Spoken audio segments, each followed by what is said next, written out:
Good fucking beautiful fucking morning, YouTubers and people of the world. Yeah, still alive. Monday morning. My wee fire is lit. It's still dark outside. Yeah.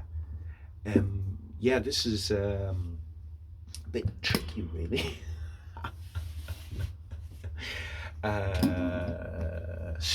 Strength NIA sent a comment on one of the videos, um, saying, "Tell us some stories about from Creggan," and this is a response. uh, just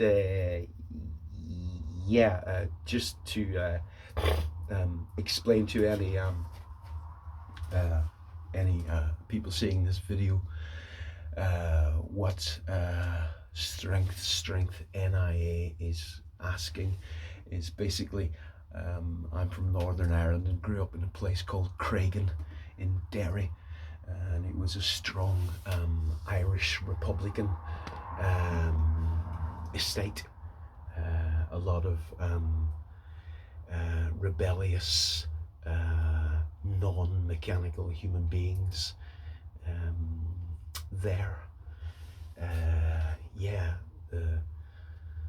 yeah. Sometimes the benefits of war is that it keeps people from being mechanical, in my opinion. Yeah, it's funny. There's always a silver lining in every dark cloud, and war is absolutely terrible. But it does force the people into being non-mechanical. That's definitely my observation of it, which is a really, really, really good thing. Yeah, it's tricky because strength NIA. Yeah, it's one of my nephews, one of my many nephews, and yeah, he's asking for some memories of one of his uncles. What memories do you pick? So I'm not too sure where this is going, but I'll try and throw something out there. Yeah, so I grew up in Creggan. So we were under occupation by the English army, and the police at the time were quite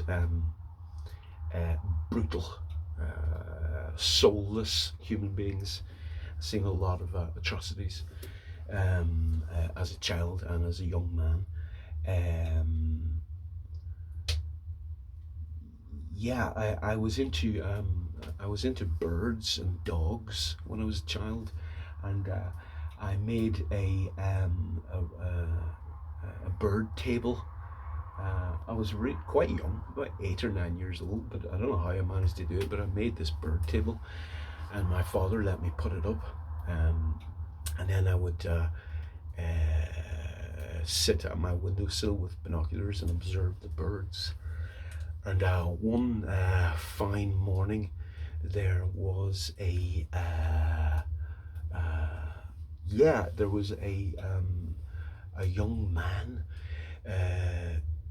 climbing over the back one of the fences, coming through the hedge with a rifle in his hands, and he dropped something, and he didn't see me, but I called out to him, "Hey, Mister, you've dropped something." I didn't know what it was that he dropped, but he picked up the magazine to the rifle, and he popped it into the rifle. And then he proceeded through the gardens, and then he took up position on a wall, and he fired one shot, and then he done his escape. And when you hear a shot when you're a child, everybody wants to know where it fucking is, what happened. So anyway, everybody ran out to find out what had happened, and he shot a soldier in the bottom, in the bum, and I believe he killed him, hit the bottom of his spine. Yeah, it was a very proud day of my life. I think it was about 9 or 10 years old. But I don't want to just go on about the troubles. Something very fantastic happened. I was going to secondary school, my very first day walking down the road with what I thought at the time was my best friend, 80, and one of my best friends, Burka, who was older than me. He'd already been going to the school for about 3 years. And so we're walking down towards school. We're like 200 yards from the school. And there's a man in front walking. And my friend Burka said, "That's Willie Hanaway, the caretaker. Go and shout down, 'Willie, get your hand away.'" So, being a rebellious young man, I shouted down, "Hey, Willie, get your hand away." And he turned around immediately and went, "Hey, you." So we ran and we got into school the back way. And he was fucking waiting for us with the vice principal, the second in command, Mr. Quigley. And so anyway, Mr. Quigley takes me and my best friend, Eddie, and he proceeds to interrogate Eddie. And he basically said to Eddie, he said to me, "Did you do it?" Like, you know what I mean? I says, "No, nothing to do with me." And he turned to Eddie and he says, "Right, you did it. You're in trouble." And Eddie broke down fucking crying immediately. He says, "It wasn't me, it was him." So I realized in that moment, this is not my best friend. It was a really good lesson. It really was. I kind of realized in that moment, not everybody's like me, because there's no way that I would have grasped him up like, and he immediately grasped me up under pressure like. Quite extraordinary, a good eye opener. So anyway, Mr. Quigley, he got out his strap, and back in them days, they were allowed to slap the children on their hands. They had these straps, leather and lead, I think they were made out of. And he said to me, he says, "I would give you 6. I want to give you 6 of the best, which is the maximum they're allowed to give you. But because it's your first day." Now, bearing in mind, I haven't even been into my first fucking class yet. He said, "Bearing in mind, this is your first day, I'm going to give you 4. So he gave me 4 good fucking wallops. I later realized later on that he was one of the best guys one of the worst to get hit by. One of the best, and if not the best. So anyway, I goes off into my first fucking classroom to meet my form teacher, who's going to be my form teacher for the next 3 years. And I opened the door and went in. Obviously I'm late now, first day, and Mr. Donaghy, and he turned and looked at me and said, "Why are you late?" Like, you know. And I said, I was just with Mr. Quigley, and he basically, I says, he wanted to give me 6 of the best, but he wouldn't because it's my first day, so he only gave me 4. And I was quite an arrogant little fucker. And in that moment, he fucking hated me, and I hated him also. We just didn't. We were never going to be friends. And he was my form teacher for 3 years, and he taught English and maths also. So I never did English and maths for him for 3 years. Never did homeworks, nothing like that. And he used to. He would send letters home. Because I wasn't doing any homeworks. I would never do any work for him in English or maths, and he would send letters home, but I would always get the letters. He was basically sending letters to my father telling him that I wasn't doing any homeworks, and eventually my father got one of the letters, and my father was quite a brutal man, and I thought, yeah, I'm in for a fucking serious beating here. But my father wasn't just a brutal man. He was fucking super intelligent. And instead of beating the fuck out of his son, he went out and he bought a fucking dartboard. He basically sat me down and talked to me, and he asked me why you're not doing any homeworks, maths homeworks, and I told him. So he went out and he bought a fucking dartboard, and every evening we would play darts, and that's how I learned maths. And later on in life, I went on to do my own bookkeeping, because I knew how to do maths basically. So it worked.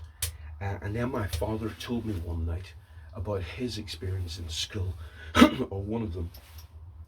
And he went to the Christian Brothers, which is basically school teachers who are priests, and they have the hand of fucking God on their sides, and they used to beat the fuck out of the children, like beat them up properly, fists, legs, feet, anything. And the parents wouldn't do anything because they were priests. And my father was telling me that there was one particular brother, and him and my father, they didn't get on, and my father had many beatings from this guy.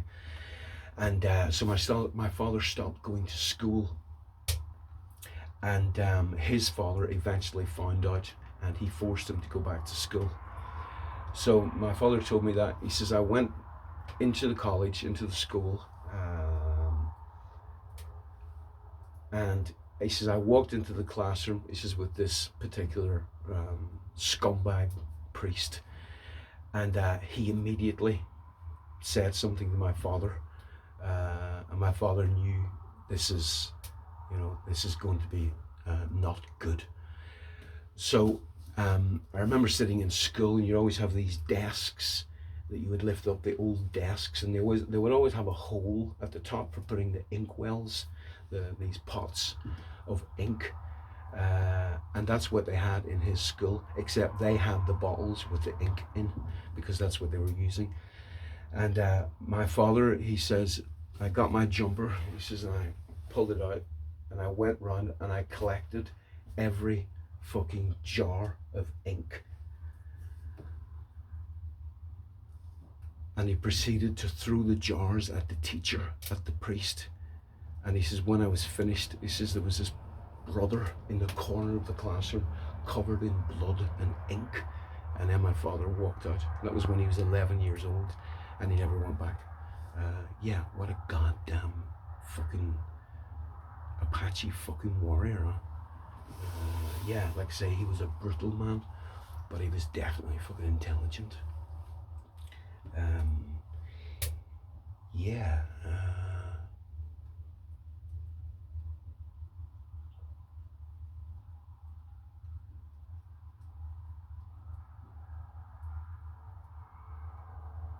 Yeah, okay. I could talk about the troubles and stuff, and many atrocities that I've seen in my childhood. Maybe I will at another time. But this is just a little video for well, for everyone, but in response to strength. And it's nice to be on the planet at the same time. Ciao, beautiful human beings.